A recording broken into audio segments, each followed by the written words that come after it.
it is actually a dreadful morning here in Charlotte. I could barely get myself up to look at it, but I do have a lot of awesome books to share with y'all this week. So this is actually past several weeks. I do love the books that I've gotten. Let's get started.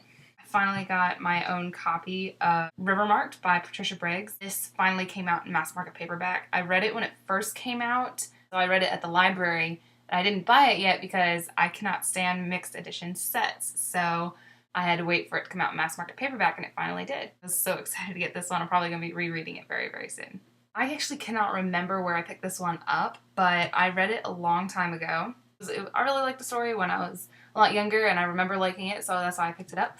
Love and Other Four-Letter Words by Carolyn Mackler. I haven't read anything else by her yet, but I remember really liking this one, and so I found it, and a little burst of nostalgia, and so I just picked that one up. I know where I got this one from. In Kentucky, where the rest of my family lives and where I visit on holidays, they have a half-price books, and so I can go and sell them my books, and then I can pick some up at the same time. And so I got High Society by Allie Carter. I love practically anything that Allie Carter does. I will love it. I love her Gallagher Girls series. I had the second book in this series, Uncommon Criminals, but I didn't have the first one, and so when I saw it at Half Price Books, I was really thrilled. And it's in really good condition. So now I have the first two books of the series. Speaking of Gallagher Girls, I got the fifth book in that series recently. Already read it. It's really, really good. Like I said, anything by Allie Carter is good. Out of Sight, Out of Time by Allie Carter. This is, like I said, book number 5 in the Gallagher Girls series. Already read it. Already love it. So, review for this should be coming up, I think, this Thursday or Friday.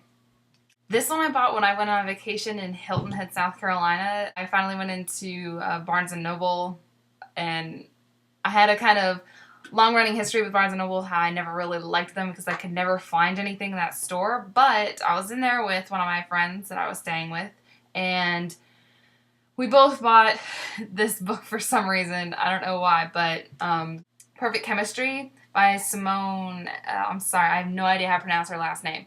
Already read it, and I totally loved it. I cannot wait to pick up her other books. So review for this should be coming up this week as well. Finally, this one I'm probably the most excited about just because I had a NetGalley copy of this book, and I had no idea how long it was, but I burned through it. But now I have my own finished copy of Grave Mercy by Robin Lefevre. I apologize if I pronounce it wrong. This is, like I said, a really thick book. It's roughly, I think it's a little bit over 500 pages. A little bit under 550. I didn't realize how long it was, but it only took me about 2 days to read it. This is probably one of my favorite books that I've read in a long, long time. I was really impressed with it. I've already put up my review for it, so if you want to check that out. It was so thick, it let me really sink my teeth into it. Those are actually all the books I have for these past few weeks. Hopefully I'll be more diligent about doing my email mailbox posts. Generally I don't get books except for the library. I kind of let them pile up just so I have a lot to share at once. I hope the weather is a lot better at your place than it is at mine, and I will see you all next time. Bye.